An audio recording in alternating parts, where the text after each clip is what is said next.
Yang menjadikan sebab Anda kecewa kepada manusia karena Anda yang salah, telah menaruh harapan melebihi daripada yang seharusnya Anda harap dari dia, maka Anda akan kecewa.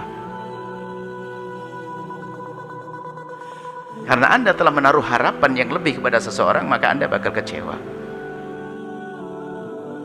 Jadi kita kecewa itu karena salah kita kepada manusia. Anda berharap ingin diperlakukan begini terus, akhirnya dia tidak memberi. Kenapa Anda berharap besar kepada? Jadi Anda akan kecewa kepada manusia karena salah Anda sendiri, yaitu Anda mengharap sesuatu dari dia lebih dari yang bakal ia mampu. Baik, oke, ini makanya biasakan kita merem harap kepada seseorang. Harapan, kalau harapan berlebihan Anda akan kecewa nanti. Harap, wah, enggak dikasih.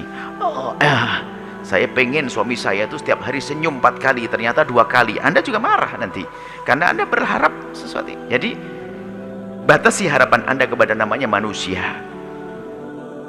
Kemudian rumus hidup indah itu jangan berpikir Anda mengambil kebaikan dari orang, itu salah besar. Akan tapi rumus keindahan yang sejati adalah berpikirlah Anda bagaimana berbuat baik kepada orang. Anda akan ketemu judulnya. Hidup itu memberi kebaikan, jangan Anda mengambil, itu egois. Sehingga hidup berumah tangga, berpikirlah Anda bagaimana Anda baik dengan suami. Jangan berpikir jangan berpikir bagaimana suamiku bisa baik kepadaku. Kita selalu egois, termasuk dalam urusan cinta. Indahnya hidup itu kan adalah bagaimana Anda menumbuhkan cinta di hatimu kepada suamimu. Jangan mikir bagaimana cinta suamiku padaku. Coba saja, seandainya suamimu sangat mencintaimu, tapi kalau kamu tidak cinta, kamu enek. Enek kan? Enek itu paham? Muak, kan begitu.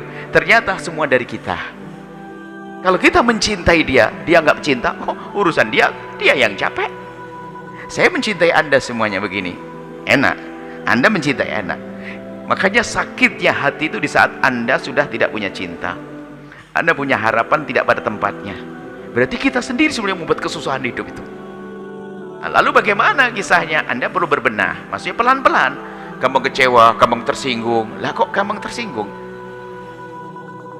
Ada orang, subhanallah, Anda pernah melihat orang kuat dicaci maki, kata Imam Ghazali, saya dicaci oleh orang, tinggal dipikir saja. Saya diolokin begini, kamu pikir, kamu kan cerdas, kata Imam Ghazali. Mikir gimana Imam?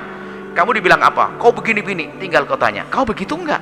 Enggak, ya sudah. Oh enggak kok kamu kepikiran, kok kamu pusing, kok kamu enggak kayak gitu kok. Iya.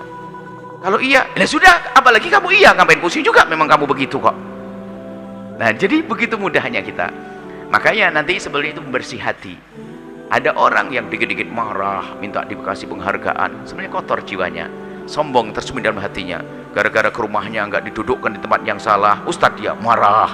Ini saya ngomong tidak dianggap, marah, dikacangin saya. Ya orang ini sakit gigi, mikir ayamnya mati segala macam. Anda jangan pikir negatif kepada orang. Itu kebusukan di hati kita, bahaya sekali hidup begitu. Dengan suami diem tok, gini tok, padahal dia masih mikirin membelikan anting buat Anda. Salah persepsi kita. Jadi keindahan dari diri kita sendiri. Anda yang memanage, Anda yang mengatur hati Anda. Itulah dikemas dalam ilmu tasawuf. Bagaimana orang bersih hati. Kesabaran harus Anda tanamkan dalam diri Anda, sehingga kalau namanya orang sabar, hempasan kayak apapun gak akan menjadikan dia goyah. Saya sabar, saya tambah, saya kuat, saya coba memaafkan. Nah, untuk memaafkan juga sederhana, ada ilmunya. Kita selalu sampaikan, memaafkan kenapa pakai susah amat? Oh, itu kan umat Nabi Muhammad kok. Di balik memaafkan saya dapat kemuliaan kok.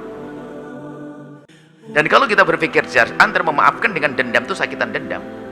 Kalau saya memaafkan, besok selesai tuntas kisahnya. Tapi kalau dendam dengan dia, lihat rumah megahnya sakit, lihat mobil mewahnya sakit, ngelihat ayamnya kecil lewat depannya sakit juga, karena pendendam. Nah, maka yang ditanyakan bagus sekali, itu peringatan buat semuanya. Memang kita sering seperti itu, hidup kita itu gampang tersinggung, gampang ini. Ustadz sama tuan rumahnya nggak dihormati, kursinya taruh di pinggir, saya ustadz taruh di belakang, kurang ngajar gitu. Loh, ustadz kok bingung tuh. Jadi hidup tuh enak. Ternyata itunya ilmu kebal. Suami ngomongnya keras, kasar, dipikirin terus, stres dia. Padahal kasarnya memang gayanya begitu karena hidup di pantai dia, sehingga kalau ngomongnya nggak keras nggak kedengaran karena ada ombak. Jadi sebetulnya mudah ya, namanya ilmu membersihkan hati. Silsilahnya adalah jangan dendam, termasuk tahun ini kita tahun bebas dendam. Sehingga bagaimana menghilangkan dendam, dengar ceramah-ceramah Buya tentang menghilangkan dendam, amarah. Kalau ada orang berbuat salah kepada kita, spontan kita doakan dengan doa kebaikan. Kalau kita merasa dendam, kasih hadiah dia, maka akan hilang. Kalau tidak hilang, saya ganti duitnya nanti. Anda marah sama seseorang, dendam sama orang, Anda kasih duit dianya, maka hilang dendam di hati Anda. Kalau nggak hilang, saya ganti duitnya. Anda ikhlas memberinya. Karena apa? Memberi itu menumbuhkan cinta di hati kita. Mungkin selama ini Anda menduga, yang mencintai yang diberi, kan begitu. Nabi tidak mengatakan begitu. Nabi mengatakan tahabu, saling mencintai. Jadi kalau kita memberi orang semula kita marah dengan dia, saya beri kepada dia, ternyata yang muncul benih cinta di hati saya. Indahnya memberi. Setelah tumbuh cinta di hati kita, semuanya jadi enak hidup ini. Tapi sebaliknya kalau dendam menguasai hati kita, lihat suami istri berantem, kakak adik rebut waris, bapak anak musuhan. Masya Allah, dengan saudara tidak akur. Nasib buruk orang punya hati kotor. Tapi kalau sudah hati bersih, seperti yang ditanyakan tadi, gimana caranya? Itu sisa panjang dalam ilmu tasawuf. Indah, belum masuk surga, sudah kayak surga, ketemu senang semuanya, indah semuanya. Wallahu a'lam bissawab.